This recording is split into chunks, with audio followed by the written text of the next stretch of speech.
बातमी साताऱ्यातून। साताऱ्यातील कमानी हौद परिसरामध्ये मध्यरात्री एकावर गोळीबाराचा प्रयत्न झाला। त्या संदर्भातली ही महत्त्वाची बातमी। वायदंडे नामक व्यक्तीवर गोळीबार करण्याचा प्रयत्न करण्यात आला। गोळीबार करणारा संशयित आरोपी सध्या पोलिसांच्या ताब्यात आहे। गोळीबार करण्याचं कारण मात्र अद्याप अस्पष्ट आहे। सातारा शहर पोलिसांचा या सगळ्या संदर्भात तपास सुरू आहे।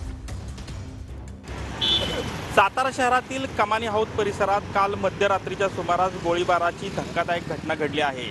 यामध्ये विशाल वायदंडे या व्यक्तीवर गोळीबार झाला होता। यामध्ये कोणतीही त्याला दुखापत झाली नसली तरी पार्किंगमध्ये हे पार्किंग आहे, या पार्किंगमध्ये गाडी लावण्याच्या कारणावरून या ठिकाणी त्याच्यावर 4 राऊंड फायर करण्यात आले होते।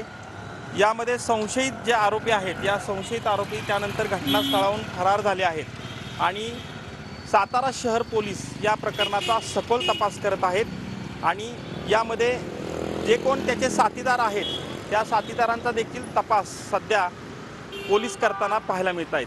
कॅमेरामन तुषार जाधवसह संतोष नलावडे, TV9 मराठी, सातारा।